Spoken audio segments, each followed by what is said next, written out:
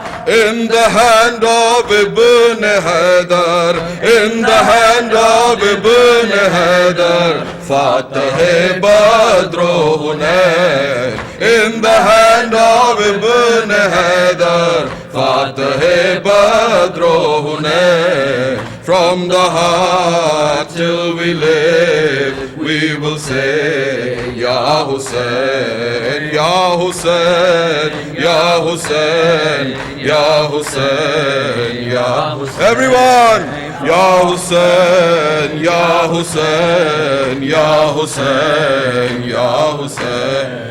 Mawla whisper, Inna lillah wa ilayhi raji'un. Mawla whisper, Inna lillah wa ilayhi raji'un. Mawla whisper, Inna lillah wa ilayhi raji'un. Mawla whisper, Inna lillah wa ilayhi raji'un. We are for Allah and unto, we are for Allah and unto Him we must return again. We are for Allah and unto Him we must return again. From the heart till we live, we will say, Ya Hussein. From the heart till we live, we will say, Ya Hussein. Everyone, Ya Hussein, Ya Hussein, Ya Hussein, Ya Hussein, Ya Hussein, Ya Hussein, Ya Hussein, Ya Hussein. Asre Ashura, a voice reaches our wounded Imam.